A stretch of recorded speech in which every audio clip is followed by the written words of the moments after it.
Welcome back to Money Majlis. Today, I have a very interesting and topical episode lined up for you. Unless you have been living under a rock, you know, of course, about DeepSeek, the AI large language model that a Chinese company launched last month. Operating with up to 671 billion parameters, the DeepSeek models deliver performance that rivals other leading AI platforms like ChatGPT, but were developed at a fraction of the cost. It shook up the technology world and also the financial world, with the Nasdaq losing up to $1 trillion in market cap over 48 hours. On Money Majlis today, I will talk to a China expert who will decipher for us the technology revolution taking place in China, not just in AI, but also in electric vehicles, green technology, and quantum computing. I'll be talking to Christina Boutrup, an acknowledged China expert who has worked and lived in China for close to 2 decades. But first, a message from our sponsors.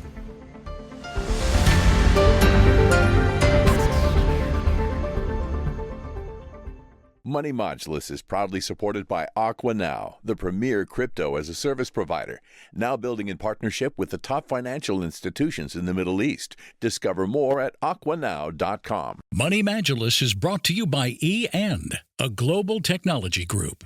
Money Majlis is brought to you by Intellect Design Arena, driving digital adoption in banking and insurance. Money Majlis is brought to you by Live Digital Bank, powered by Emirates NBD. Trust and innovation combined. Money Majlis is brought to you by Network International, the leading digital payments technology company in the Middle East and Africa.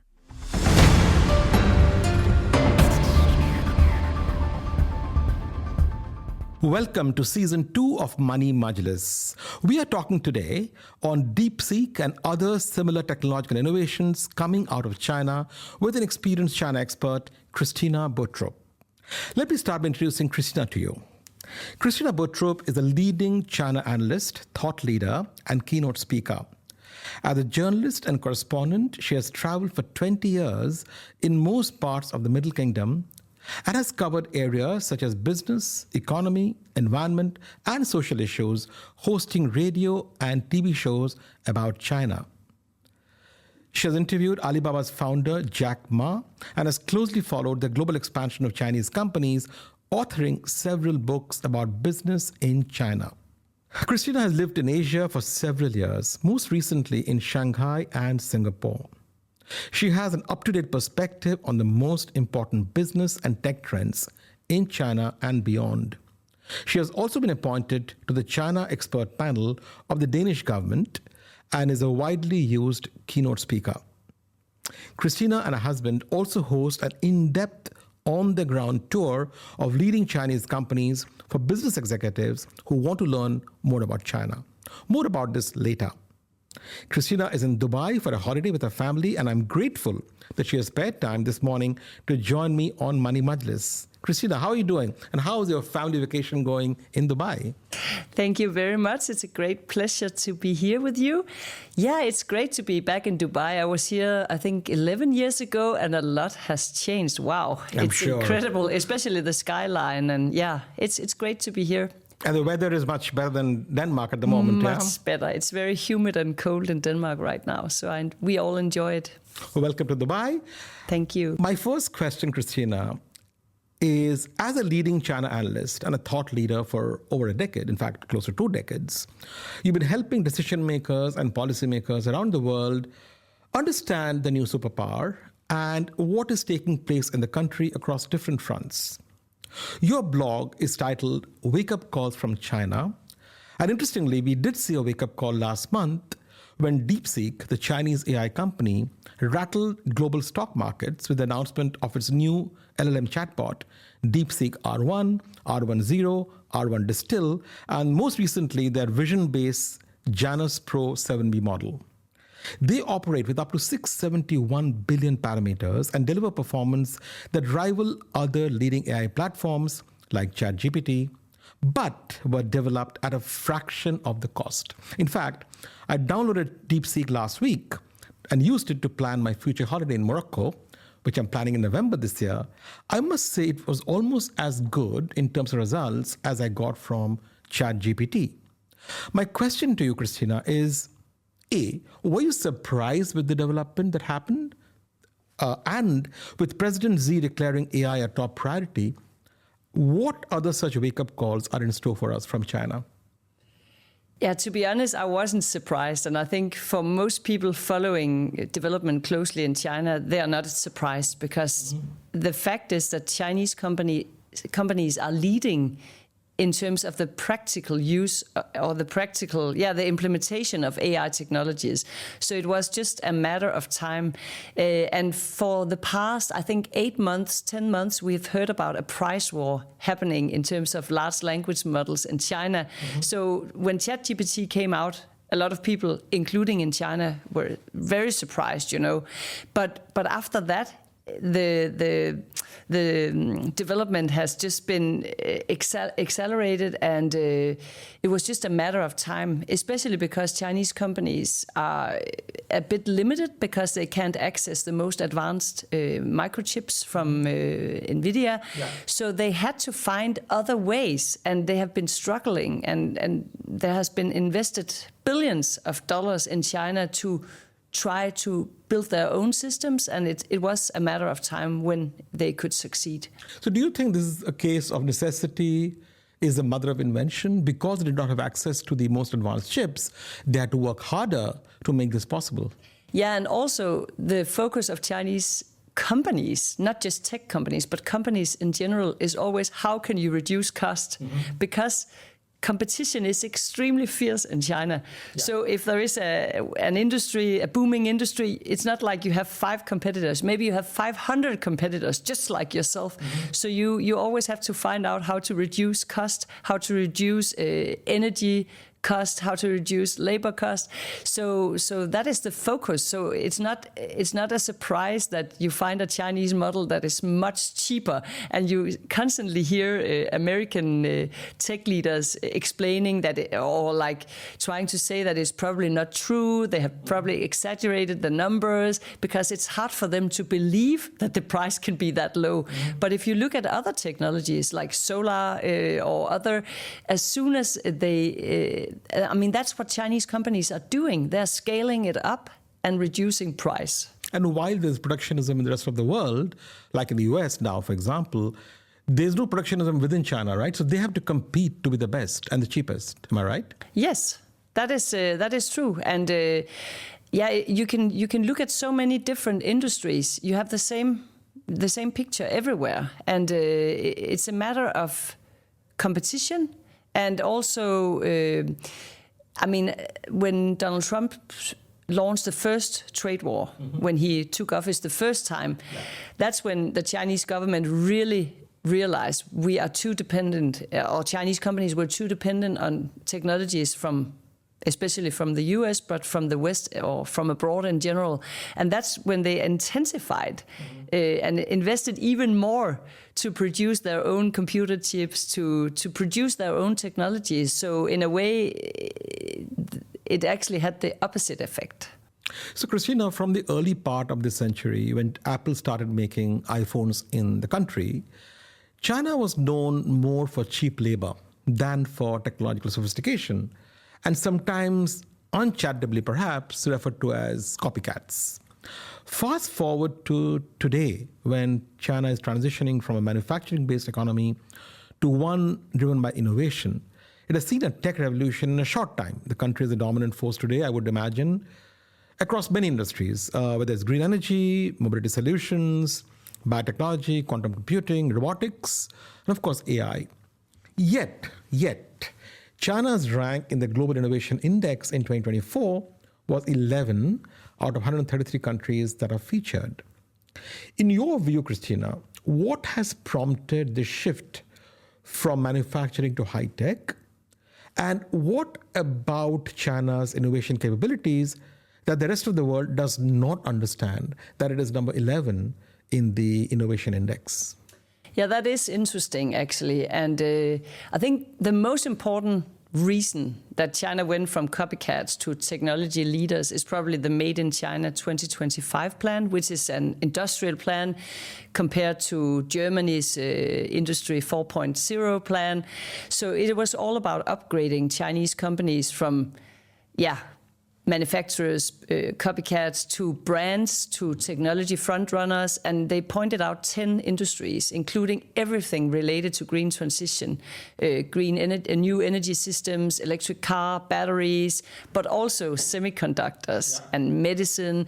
They didn't succeed in semiconductors yet, as experts say they are probably 1 to 2 years behind the most advanced players still, but in all the other 9 areas, they actually succeeded. And to be honest, I'm surprised how fast they did that. But the way they did it was to make it extremely attractive to invest in certain industries.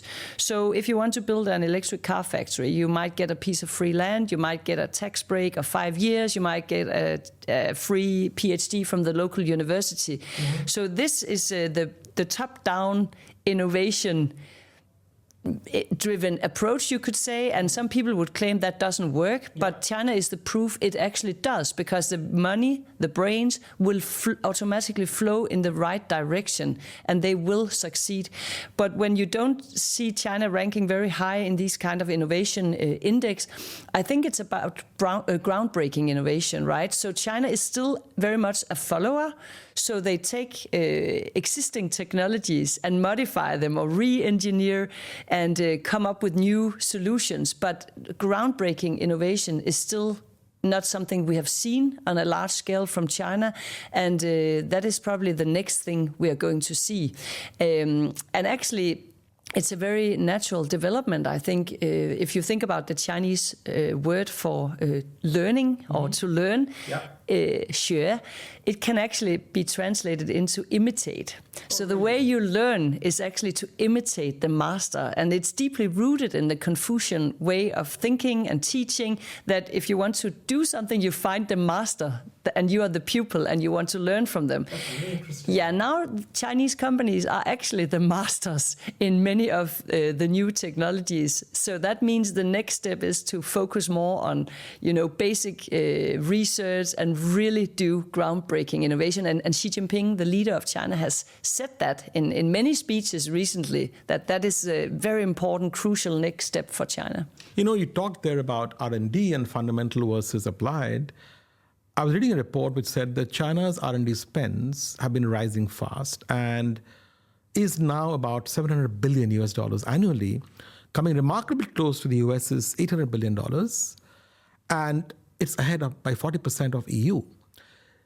So while it's been a walled garden with limited access both inward and outward, it's called the Great Firewall, we are seeing some innovation coming up of late.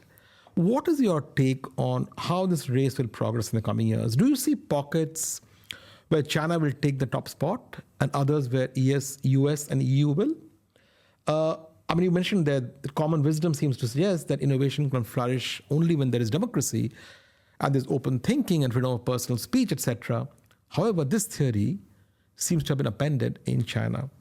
Can you throw more light on this? Yes, and if you ask me, when I just got to China 20 years ago, if China could become an innovation-driven economy, I would have said, if you set civil society free, set the minds free, reform the education system so it's less disciplined and so on, I would say that would be required. Mm-hmm. But I have to admit now that China actually broke that conventional wisdom and demonstrated that it's not like that. It would be much more convenient for us in Europe, for example, or in people in the US, if it was true, but it isn't. So we have to cope with that. And China is extremely, I think what is the most striking for Western companies, traditional legacy brands or traditional technology leaders, is the speed of innovation in China. So, for example, in the wind turbine industry, which I know quite well because it was invented in Denmark, and we have Vestas, which is still ranking top spot for global wind turbine producers. But if you compare the speed of innovation, China came up with more than 120 new models in the last 5 years, and the rest of the world, which is basically the West, came up with around, and India came up with around 6 new wind turbine models. So this doesn't automatically claim that they are more advanced or anything, but the scale, the quantity, the speed of innovation does mean something. And the majority of wind turbines in the world are now in China, right? Yes, so because China is the country that invested the most in new green technologies, they sit on the largest capacity of manufacturing. They produce more than 85% of the solar panels in the world and most of the parts that go into the wind turbine. And also China deployed renewable energy at a speed that the rest of the world cannot even, you cannot even compare. So China installed more, deployed more solar and wind capacity for the last 2 years than the rest of the world combined. And today, more than 60% of all wind turbines and all solar panels are deployed in China. That makes China a massive green powerhouse. Absolutely. No, I'll come to that in more detail later. But Christina, your fascination with China started 20 years back when the country was not considered a leader in innovation or technology. What made you focus on the nation so early on?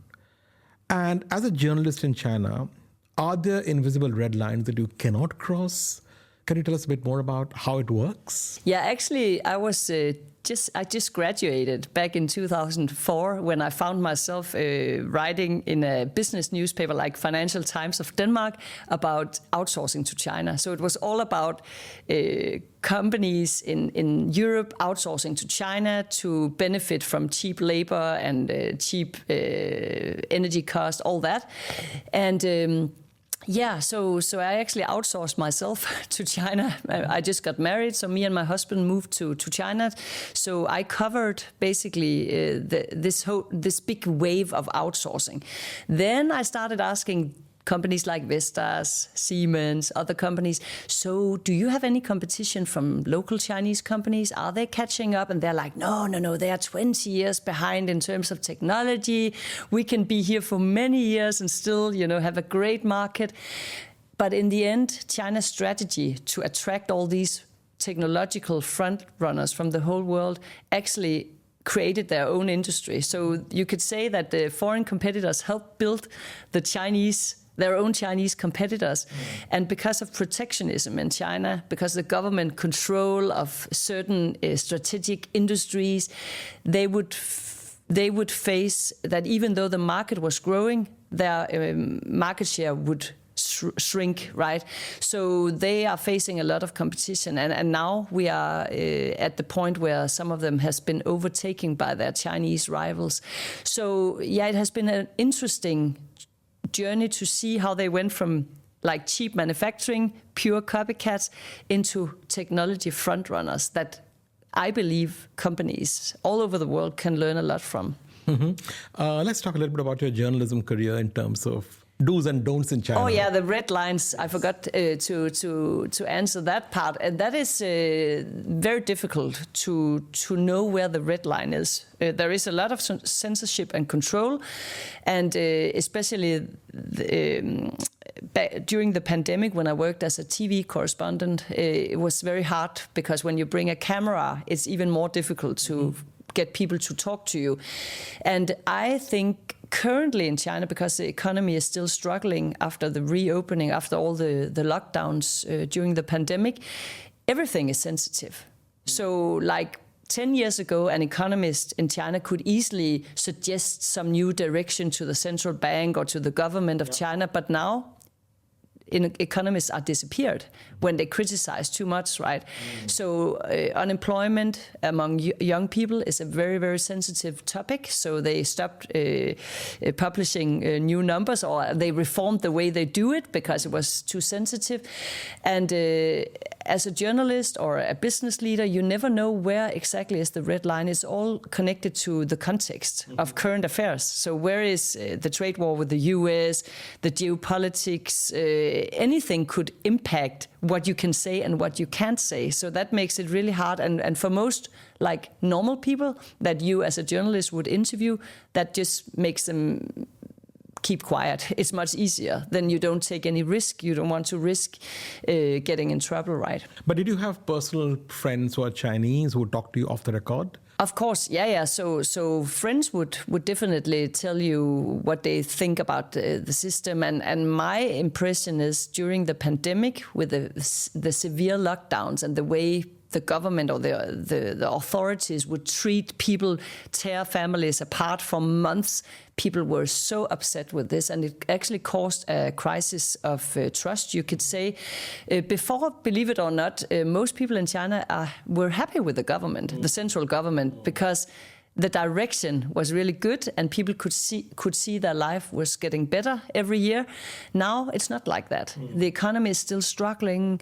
And the whole geopolitical environment has become more difficult to navigate. And when the outlook is not as positive anymore, then people get more critical, right? I mean, more skeptic. Of course. And you've seen more migration as well out of China into other countries like Singapore.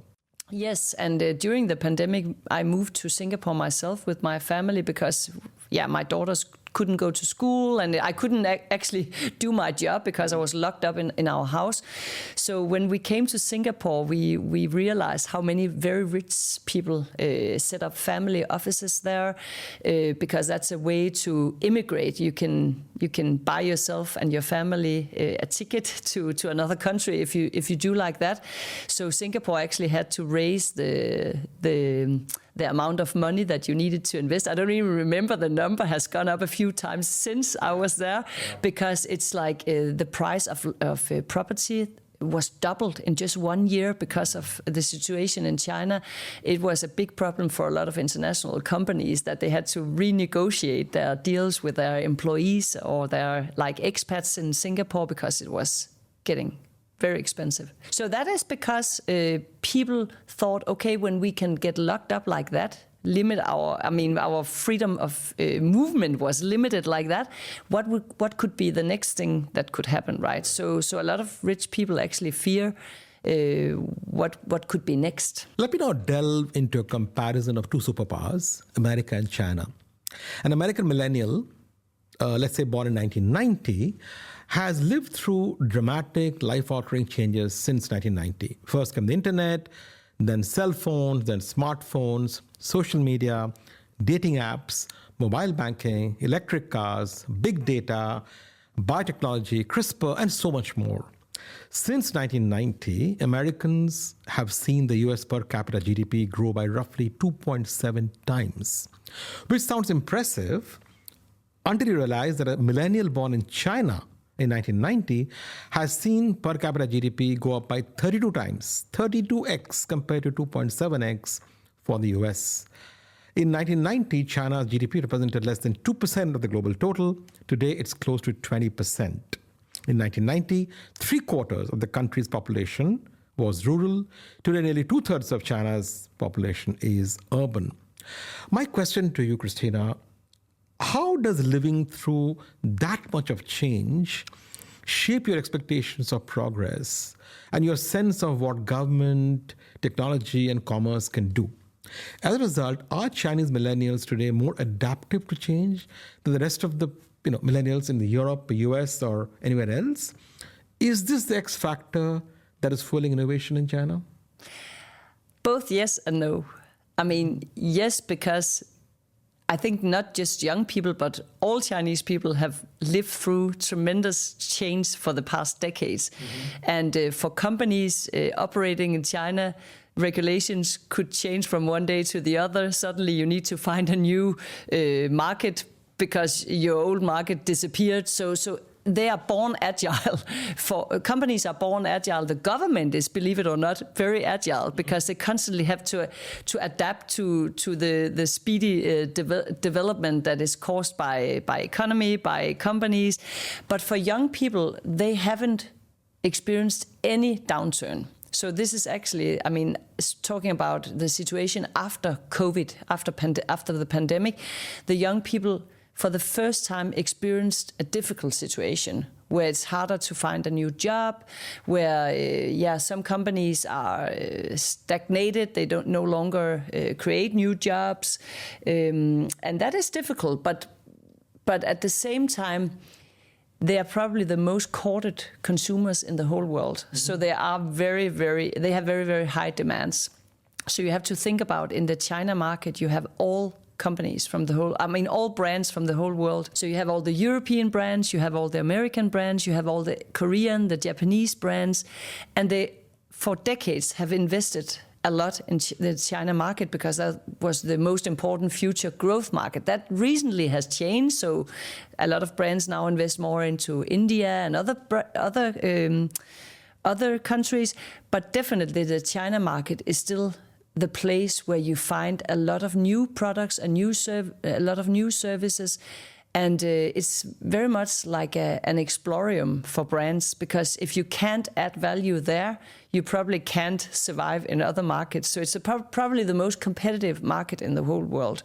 But when I say it's also not the secret sauce of China's speedy development or innovation, that's because these young people who are so spoiled in a way, many of them are one child, they have never gone through hardship until now. And that means that they are, I mean, I wouldn't say lazy, because I think Chinese people are working really hard, but they don't take any bullshit, So if things get a little bit tough, they would rather not work than go to a job they don't like. In many ways, a similar situation that you find in many European countries and in the US. So I guess they are facing some of the same limitation when the hunger is not there, it's harder to innovate. But in general, when you look at China as a whole, it's still a big country. You have more than 500 million people living in the countryside, living a rather tough life, and there is a lot of hunger in this country. And I guess for many of the millennials, it's the first prolonged downturn they're seeing, correct? So yes. It'll have its own issues. Yes. In terms of motivation and stuff. Yes. But the thing is, many of them went to university. That was the thing you want to do. If you can afford it, you would send your child to university. But what the government is trying to change now, or reform about the education system, is that more young people would go to vocational schools, learn certain skills that can be used in certain industries. Because the problem is now you can get a job to be electrician or go to work in a electric car factory. But most young people want a job behind a desk, just like in Europe. Yeah. So that is a big problem. So China actually lacks labor in many industries, and that's the main reason that the Chinese government made such a big bet on AI. I think many people think that that's because of military supremacy, superpower, struggling, but actually it's very much a matter of finding solutions when you don't have enough doctors, you don't have enough nurses, you don't have enough drivers in the near future. Already now the healthcare system is on a burning platform because you have this growing elderly population, but you don't have enough healthcare staff. So China definitely believes, both the people and the government believe, that technology is the solution. So when talking about adapting to change, it's not just in China, but many developing countries are much more adaptive to new technologies, including artificial intelligence, because they believe it can create solution, it can give them a better life. Whereas in Germany and Denmark and Sweden, like in Northern Europe, people are more reluctant. It's like, well, why should I use that app or that technology? My life is already good enough, Yeah. That's the problem with deploying those new technologies. We were talking of population, Christina. Chinese population has seen a drop since 2021. And a rising population of people above 65. I think 15% today are 65 plus. Now, coupled with rising affluence, the middle and affluent class now make up to close half the market. and lesser availability, like you said, of people for lower paying jobs, one offshoot seems to be a growing impetus to build a robot generation. They're being called, instead of Gen X and Gen Y, it's being called Gen R. Interesting, Gen R, which assists with manufacturing, hospitality, all of that kind of low-level jobs. Do you think this will be a significant phenomenon in China? You think they will again lead the revolution of robotics? Yes, and I think they're already doing that. So China deployed more than half of all industrial robots in the world last year. Mm-hmm. So it's like a robotics revolution taking place now. And I think many people still have the Chinese factory sweatshop in their mind when they think about Chinese factories. Those are the kind of like small family scale producers who would produce cheap stuff for Temu, right? Or Shein. Or Shein, yeah. But the real like manufacturing happening in China, those are big factories and they are highly automated. So when you visit like many of the green technology producers, I visited recently battery producers for EVs and car producers, it's all automated. You see a few people in a white suit and it's so advanced and highly automated. And in the healthcare system, doctors are as reluctant as they are many other places in the world. Can we really trust a robot to do this, perform this task, or can we trust this AI to assist us with diagnosing or with finding the right medication for this patient? But actually, they are so much on a burning platform that they don't even have a choice because they have so little time for each patient that they just need any help they can get. So that's why we do see a very, very fast deployment. And I think Elon Musk said that he believes that there will be, I think he said 40 billion humanoid robots. Yeah, but he's usually too optimistic about technology, right? In a few years' time. But, in China, they have this plan to mass produce humanoid robots very soon, and next year, actually, in 2026. And when I visited China's largest producer of humanoid robots, Ubitech, they had this vision, this clear vision that these robots are not just working in car factories. That's where they are deployed now for like proof of concept. Mm-hmm. That's happening this year and last year. But very soon they will be deployed in retail, logistics, in your home. And they said, see them as a companion that will help you through your daily life. Wow. And why they say that is because the price will go down a lot. But Christina, tell me, is it the fact that there is lack of human rights in China, and I'm saying it politically correctly, and because there are no guardrails on data, on human rights, on things that are right versus wrong, which is so inherent in the EU mindset, does that allow them to do innovation on the edges and therefore go ahead? I mean, back in like 5 years ago, I would say yes. It was like a cowboy land for data collection. Alibaba, they run e-commerce, they run peer-to-peer lending, financial services, they do physical retailing, and they all use facial recognition for payments, and they have this unified ID that they could recognize their customer on all these different platforms and in the physical space.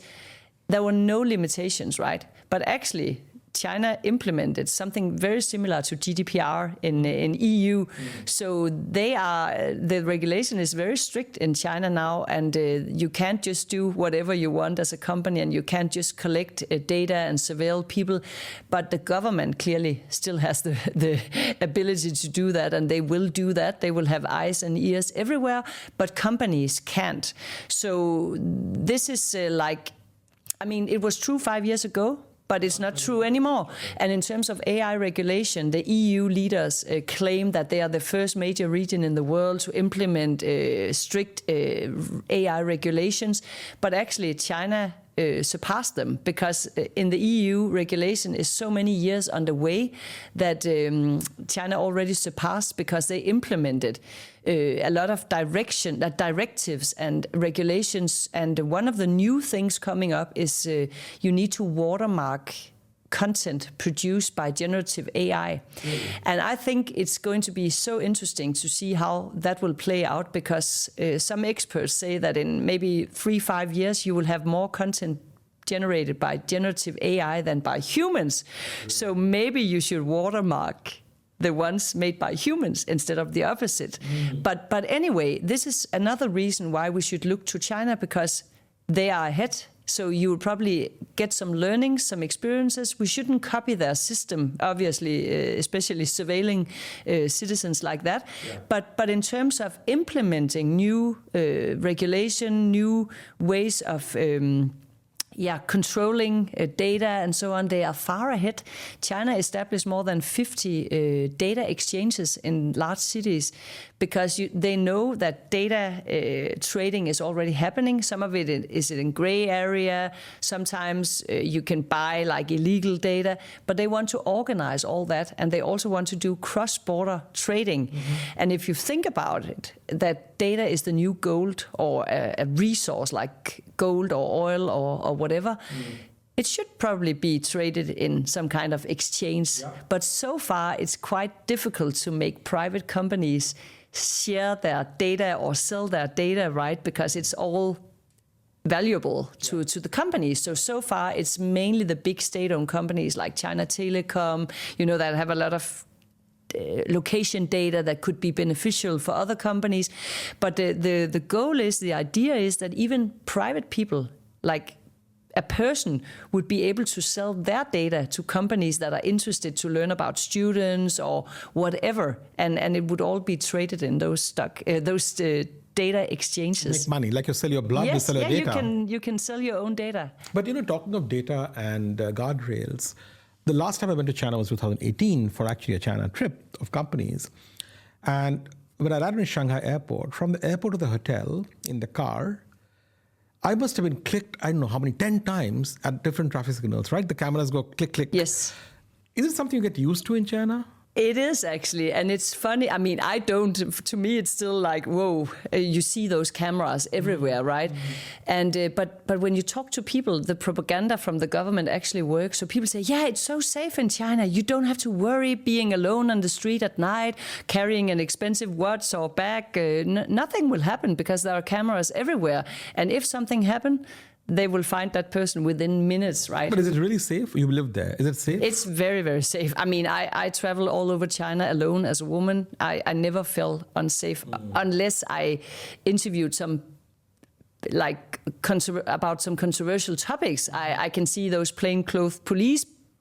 They're like ordering a taxi and say you have to leave now, and if you don't leave, you will be in trouble, or you will get other people in trouble. Things like that can make me feel unsafe, mostly on behalf of the people that I talk to, because they can face trouble. But it is true, you see where I lived in Shanghai, there would sometimes on the street, the truck with parcels would just offload all the bags, all the parcels on the street. You would have Louis Vuitton, iPhone, whatever brands, on those parcels. And you're like, nobody is stealing. I mean, it's just lying there on the street, and then the delivery guy will come and take it on his electric bike and deliver it to customers. And nobody will dare to pick up a parcel and take it. And that's quite... And people also buy the propaganda that if a poor little kid is... there was this story about a grandfather who was walking with his grandson who was 5 years old or 4 years old, and suddenly he was lost in the big crossing in a big street, and the little boy went to the police station. There were many small police stations in those big cities, and he went there and they scanned his face, and they found his family within minutes, and called the family, And people are like, that's so great, Nobody can get lost and everybody can get help. But of course, if you're a human rights activist and you are a democracy fighter or whatever opponent to the government, your life is quite risky, because even if let's say I'm a controversial Chinese journalist and I meet up with a human rights activist or lawyer, the camera can even catch what you're saying. Maybe that, but they can definitely see that two people are meeting that could be of risk to the government, and then they would set off an alarm and you could get arrested for just meeting, This kind of thing is pretty scary. But the thing is, when the facial recognition came out in Alibaba's Alipay system, that came out in 2018. Yeah. And people were freaked out and said it's because of surveillance in China, it's so creepy. And now we have it everywhere. Yeah, right? I remember I went to a McDonald's in Shenzhen where I paid with a smile. It's a good way to start a day, right? You smile and you go into McDonald's. But now it's what? You're doing it every day, right? Every day. 10 times a day on your Apple Pay, correct? Exactly. Or we all whatever. use it. And that taught me that and the QR codes that they use for 15 years to integrate online to offline in China.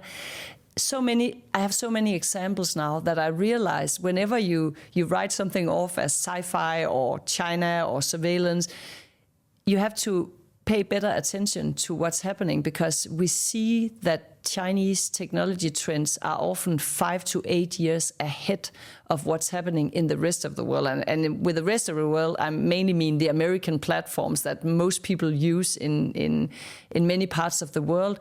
And you can see that many of the features in Instagram, in Facebook, in Snapchat, they're all copies now from Chinese platforms. It's interesting. That's very interesting. So are you saying that what happens in China today in terms of innovation, technology, or customer features will happen in the rest of the world in a year or 2 years? Maybe even in 5 years. That's what I've seen in the past 10 years. I've seen so many examples. Mark Zuckerberg, the founder of Facebook or Meta, has said several times that he wished he would have started copying features from China's super app WeChat before. The donate now button in Instagram, the in-app shopping features, all those things, you saw them years before in China. And that is because China is the largest digital economy in the world with 1.2 billion internet users.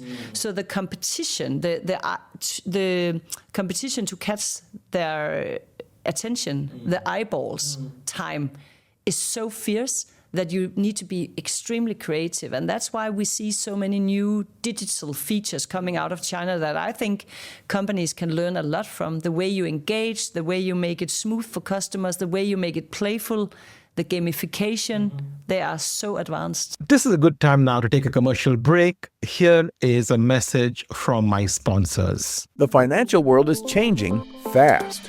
Institutions need to meet the growing client demand for crypto financial services, but they need a battle-tested platform to build upon. AquaNow is a leading crypto financial services platform, powering incumbent institutions to launch crypto brokerage, payments, and remittance services for their clients, securely and at scale. Be part of the transformation. Visit aquanow.com today. The end touches your life in more ways than you can imagine. You want more tech, more speed, more convenience, more entertainment, more business solutions. EAN gives you all that and so much more. EAN. Go for more.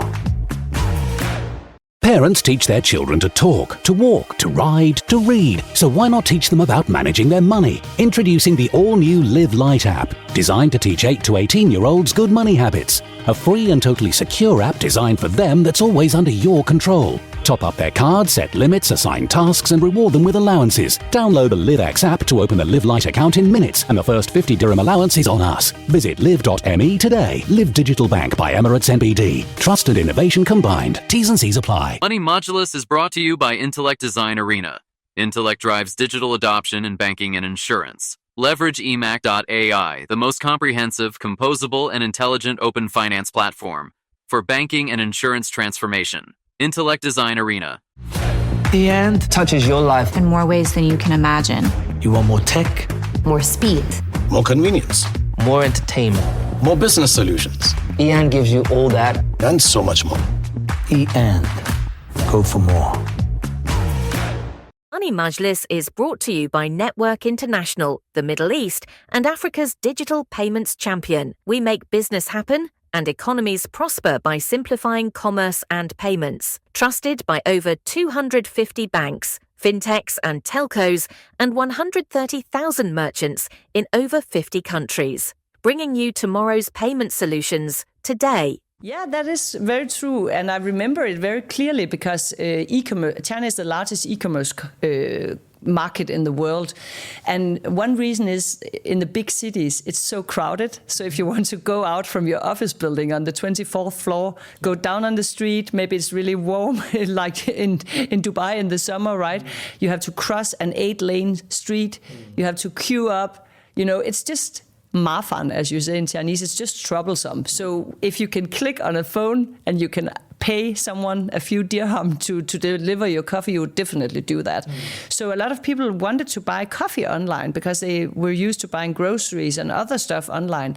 And Starbucks didn't have that option. And people started criticizing Starbucks and shitstorming a little bit Starbucks on different social medias. This is back in 2017 or something like that. Yeah. And nothing happened. Starbucks was just we have our one size fits all over the world. We are very successful. We have a very good business model. It works. You go to the counter, you order your coffee, you go to the other counter, you get your coffee, right? But then a few Chinese startups listened to customers' requirements, and they were born digital. One of them was called Luckin Coffee, and some people will remember they IPO'd on NASDAQ, and they were taken down a year or something after that because it came out that they totally misrepresented the numbers. Yes. So then you didn't pay much more attention, but actually they are back in business. They're expanding in Singapore and other countries now. But anyway, the thing is they were digitally born. They had this wallet where you could collect points. You could send vouchers to your friends. There was also another startup that offered the chance to build your own front end in WeChat, the social media. So you could build your own coffee shop, and I could buy coffee that you picked that you like with different features and designs. And just for fun. Just for fun, but you could also gather enough points to get discount on your own coffee. But people only did it for fun because they like to engage with other people and talk about coffee that they like. Starbucks hasn't copied this yet. So nothing happened for a long time, and then suddenly Starbucks realized we have to react because this is the biggest coffee market in the world right now.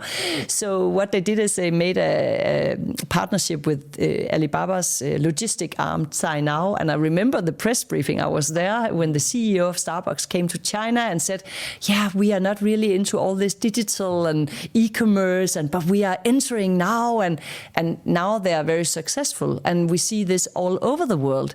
But few people know that it actually started in China. And that's what I see now, that when the Chinese market demands something, the whole world gets it. Yeah. And now with electric cars, maybe Donald Trump says, drill, baby, drill. And he thinks that people should drive in gasoline cars, right? But it doesn't really matter because China is the largest car market in the world, and it has been setting the tone for what kind of cars we get for years. So I think it's a very bad decision. You have to listen to the market trends. That's a very good point. But will you at least credit Starbucks for changing a tea-drinking nation like China to a coffee-drinking nation, increasingly so, right? There's no coffee in China 30 years back. I mean, just 20 years back, I remember moving to China, going to Starbucks, to get a coffee because you get tea everywhere, right? And I really need a coffee when I work. And you would find all these young people who could afford to go to Starbucks, but they were drinking iced tea or tea. They wouldn't buy the coffee. But nowadays, Chinese people love coffee. It's like an urban phenomenon, right? So with the urbanization, office buildings, you have the coffee culture. But there's no tea chain in China. Is there one? Many tea chains. Really? Many, yeah. And you have all these iced tea, bubble tea, and they are expanding all over the world. There is one very popular among young people called Hey Tea, and I see them expanding. I saw them in Singapore, and I know they're expanding in other Southeast Asian countries as well. And the secret behind some of the brands that we see expanding from China is that they are very digital. They use data, they use AI, and they're doing very well. Christina, China's tech story has not just up and up. It's got through ups and downs as well, right? We know that Ant Corporation's $37 billion IPO, which would have been the world's largest, was cancelled the last minute in November 2020, I think. Yes. Leading to a forced restructuring of the financial technology firm. and speculation that Jack Ma, who you interviewed, the founder, had his wings clipped forever. In the last 4 years, we've seen a lot of, I would say, inexplicable teaming of high-flying Chinese fintechs. What is the inside story here? Why wouldn't China want its most innovative corporations attempt global domination? Why wouldn't they want Elon Musk to come out of China? They wanted to, and I think back then Jack Ma was considered like one of the most powerful people in China, probably more powerful than the prime minister of China. Very close to the leadership, always aligned in terms of job creation, betting on all the new digital business models that China needed because it created jobs and consumer consumption, like domestic consumption. It fitted perfectly into the government plans at the time. Mm-hmm. But it all changed with the pandemic, with the shocks in the supply chain, with the war in Ukraine, with the sanctions towards Russia. The Chinese government is much more focused now on risk, on resilience, on building deep tech. Platforms is considered not that important are not considered that important anymore. But anyway, the reason why they cracked down so heavily on Alibaba's fintech arm, Ant Group, was that it became so big and billions of dollars changed hands on the platforms, but they were not managed or regulated like a financial service company. So that's actually what they wanted to do. But the way it happened from one day to the other, like just canceling the IPO like that, they could have told them before that they needed to restructure the company because it became too big, too powerful. I think that's about the crossing that red line because the founder, Jack Ma, criticized the government at a big summit where he said that they are stifling innovation, they are not helping companies because they are too stiff and all that. That was a misjudgment from him. Were you surprised with that? Were you surprised with that? Yes, I was. I was very surprised because I thought that he was always aligned with the leadership. That's how you navigate and that's how you keep pushing the lines of innovation and regulation. It was always beneficial to Alibaba, the whole development and the regulatory environment, and suddenly they cracked down. So he went too far in his comment. He went too far, but also it was the global techlash that people all over the world got started complaining about algorithms, about being manipulated to buying stuff or thinking what you don't want to, these tech companies became too powerful. And of course, in a country like China, where the Communist Party is so powerful, they don't want to be challenged by anyone, no company, no person. And this was a very tough reminder to everyone that you shouldn't try to challenge, because at one point you could say, and probably still you could say that big tech companies like Alibaba or Tencent that are so deeply integrated in Chinese people's modern digital life, you could say that they know more about people in China than the government, even though the government surveils a lot. So that was seen as a risk to the government. But when that's said, of course, the Chinese government want their companies to be world leading, and they need them to expand beyond China's borders, especially now where the economy is more sluggish, the growth is slower in China. They actually promote all kinds of companies, no matter if you produce solar panels or you produce fintechnologies, financial technologies, they want you to go out in the world. Now, since we're talking about Alibaba and Ant Corporation, let me double click on fintechs for a minute. Fintechs have transformed the financial landscape in China. 90% of the payments are done through mobile, and a third of all retail sales are on e-com. China is also the birthplace of super apps, right? Yes. Which we are now seeing in India. Yes. We're seeing, in fact, in UAE as well. Elon Musk reportedly wants to convert X to a super app. Yes. In your mind, what can startups and fintechs in other parts of the world learn from the China experience? I think to really listen to customers, really be adaptive to change, to cultural diversity. I think Alipay, which was the only and largest mobile payment system 10 years ago in China. I think it's a really interesting story how WeChat, the super app, managed to delve into payments. I mean, when everybody used Alipay, why would you start using WeChat Pay? They challenged Alipay. So the way they tried, and nothing really happened because people didn't bother to download another payment system or use it in WeChat because everyone just used Alipay. Yeah. But what they did during Chinese New Year in 2014 was that they launched the traditional red envelopes that you use to give gifts like money to your relatives. And that's a very traditional cultural thing to do in China. And it requires a lot of cash. Correct. So they digitized the red envelopes, the hongbaos. And people thought it was so funny because not only that, you didn't have to go to the bank to take out cash to give all those envelopes. It was not just that it was easy, it was also extremely fun. So people would take their phones, you could shake your phone at a certain time and you could also win a red envelope with money. It was just like a game, Yeah. And people were all stressed about it. When you were in meetings with Chinese people, they would suddenly, I have to shake my phone. So you physically had to shake your phone like this and you could win a red envelope, So they made a big buzz out of that. And I think it was so smart, And if you think about it in other cultures or other countries, there might be very deeply culturally rooted traditions that you could tap into and digitize. I think that's one good example. Good lesson, yeah. Yeah, and also... the way they use gamification. Alipay also made the ant forest where you can plant a tree, so you can collect green points. When you do your shopping, you get more points if you do your shopping on the second-hand platform that Alibaba owns called Idle Fish. Or if you open a shared bike with Alipay, then you are more green, consider more green behavior than if you take your car to work, all those things. And then when you have enough points, you can choose what kind of tree you want to plant in real life.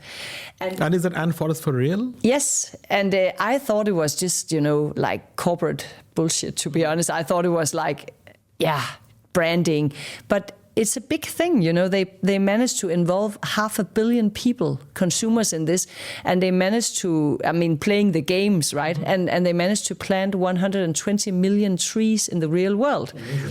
Yeah, and Chinese consumers are used to a lot of scam and a lot of, so they are skeptical, and they wanted to see, can I be sure that my tree is really there? So they offer satellite images, and you can follow your tree, you can visit your tree in the desert and so on. I think that's another example. There are so many powerful global companies that have ESG goals and measures, but when they ask themselves, could they somehow use data that they have inside their company or in the interaction with customers to nudge partners or customers in a more green direction? That is inspiring, I think. Yeah, of course. And that's a good segue for me, Christina, to talk to you about the Green Revolution, the book you're writing about the green tech in China. Now, China generates 1/3 of the world's carbon emissions, but it is also expected to peak its carbon emissions this year. From here on, it's supposed to go down. I think it's 5 years ahead of target, which is good news for the country and for the world. Yes. Now, tell me, we talked earlier about wind turbines in China, that China has 60% of the world's wind turbines. Tell us more about the tech revolution. You called China a green superpower earlier. What do you mean by that? Why should it become a green superpower? Yes, it's true that the image you have of China is the largest carbon emitter in the world, but I always remind people to think about why is China emitting 1/3 of global emission. That is because China actually produces 1/3 of all manufactured goods in this world. Period. Across everything. Yes, according to the UN. So this is chemicals, ingredients, components, whatever products or manufactured goods in the whole world. Yeah. And but they are changing that. So yes, they have this ambitious goal to to be carbon neutral in 2060. Some experts say it's not ambitious enough because most countries have 2050 goals to become carbon neutral. But again, if you take into consideration how much heavy industry, I mean, China produces so much of the world's steel, so much of the world's cement, etc. Very heavy industries that you need to make greener, right? So, but the thing is, they're the largest investor in green technologies, sitting on this whole capacity to make the green transition happening in the world. And because of the scale of Chinese companies and the scale of their home market, they managed to lower the prices of solar panels. In 2023, they were half the price again, after they already fell 90% in the last 15 years. So that's what happened. You see it with batteries now. The next big thing is, can you store all the green energy? Like here in this area of the world, in Dubai, you have so much sunshine, but you don't have sunshine when the sun is not shining in the night. So what do? You need to store a lot of capacity. So the price of battery is extremely important to be able to do this transition, right? And the prices are just going down in the same speed as we have seen with solar panels. And that is a real green revolution happening, not just in China, but in a lot of countries across the world who benefit from that. There are poor countries in Africa that almost go from no electricity to renewables, right? This is life-changing for poor people. And when I say China is a green superpower, that is also because the countries in the world in the future who manage to become self-reliant in renewables, they have superpowers, right? And also because China has so much capacity of renewables, water, wind, solar. They will have a lot of surplus. Yeah, they will have a lot of nuclear fusion as well. This is a game changer because it can produce a lot of energy, right? So what is happening now is that China already produces surplus energy, renewable energy, and they can't load it all into the grid.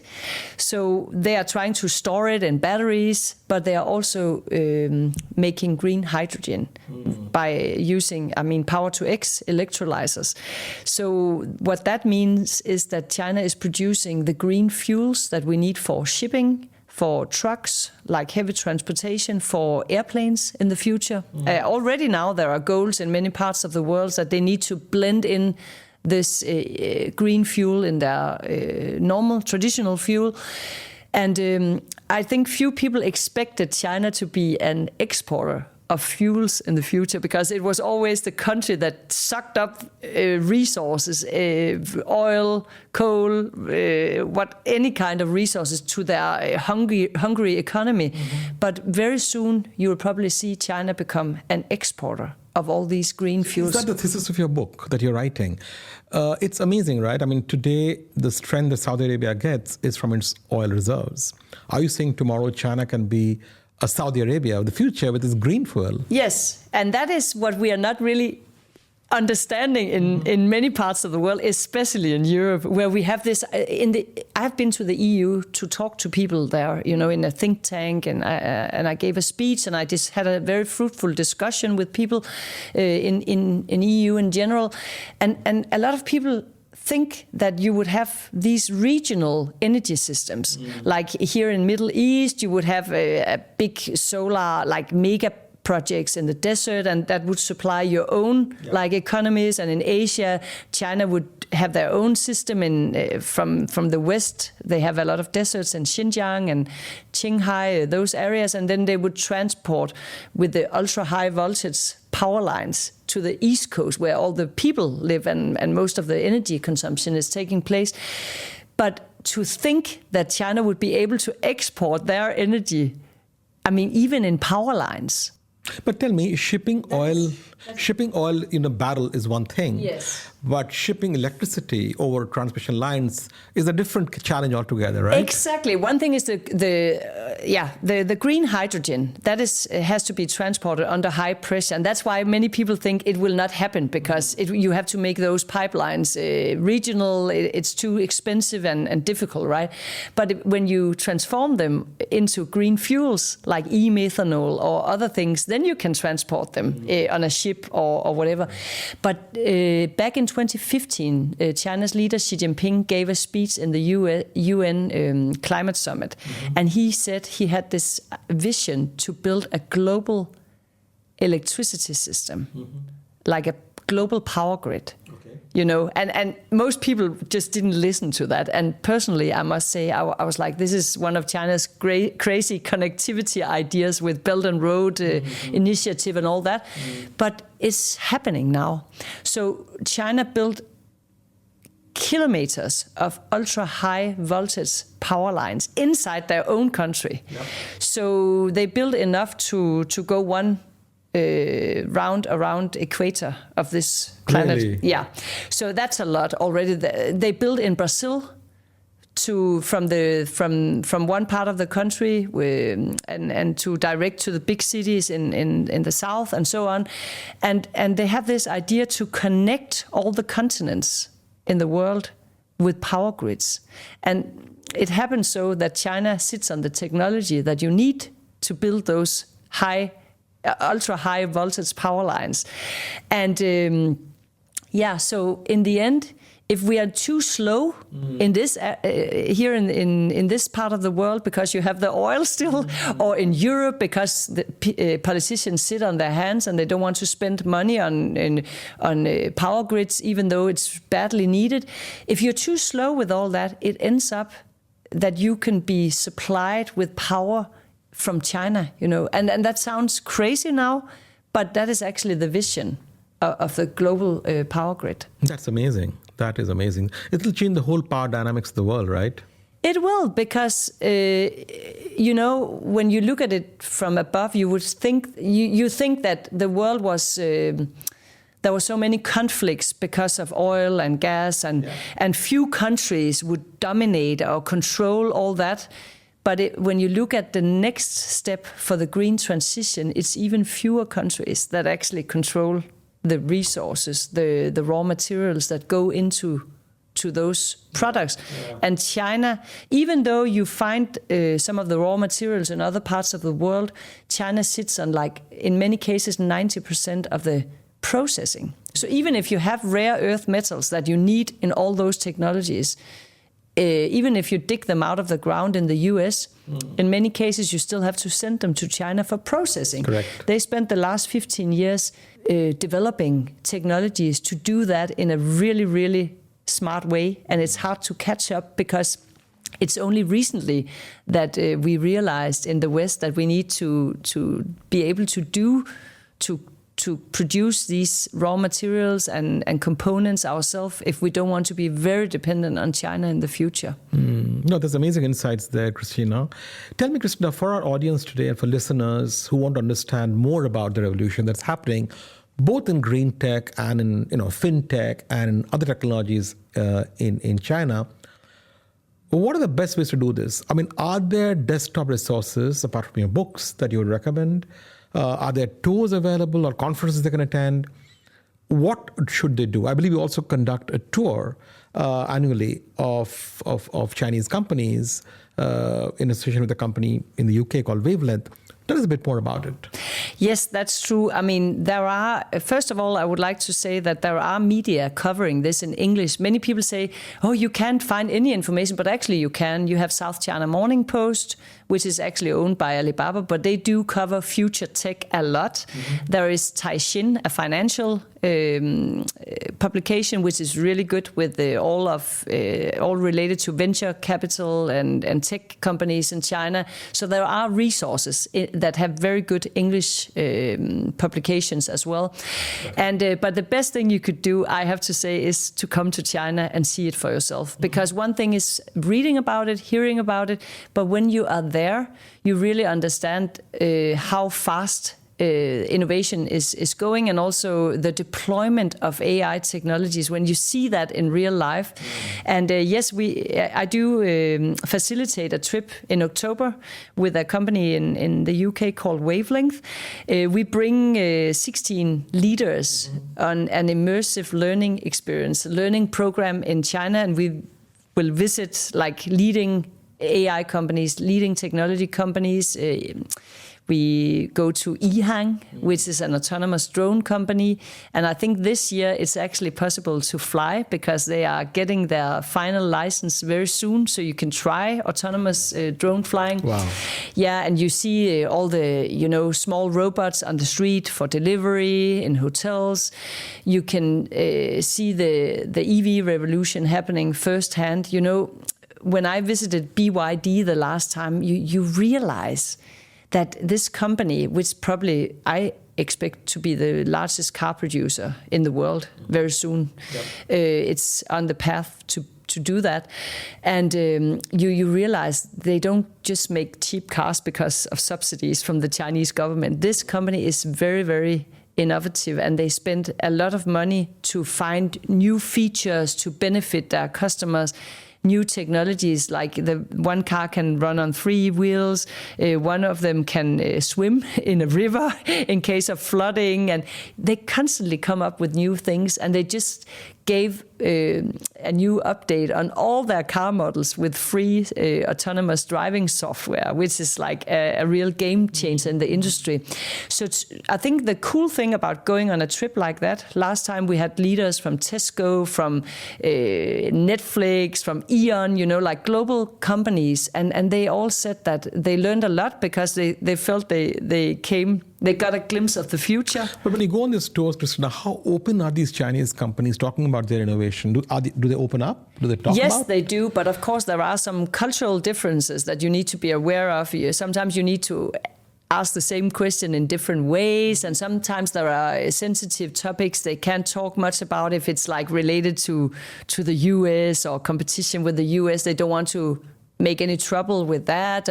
But I think we managed to get pretty close, and we also get this immersive experience because you get to try things, you get to touch things, and they are very open in sharing how they work with innovation. For example, Byte Dance, the company behind TikTok and Douyin, they told us that they launch 1,000 experiments every day. Wow. I mean, it's a big company with thousands of employees, but there are many big companies in this world, and they launch 1,000 like balloons every day that they test and try, and then they find out which one they go on with.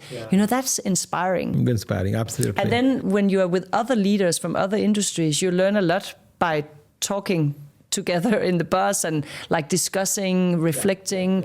I think it's a cool way. So let me put details of this trip on my show notes so people who are interested can click and kind of contact you. My final question on China, Christina. China seems to be ticking all the boxes when it comes to technology, AI, and green energy, etc. What are some of the areas you think China is not getting right? I mean, there are many things. Today we focused, of course, on the things that we don't hear much about to hopefully give people some new information, right? And I love to do that. But of course, there are many flaws in the system as well. This state-driven innovation approach that we talked about, the top-down, it's efficient. It really gets things moving. But there is a lot of resources that are just wasted, because when there are too many subsidies, you have a lot of scams, you have companies that just pretend to do AI because then you access subsidies.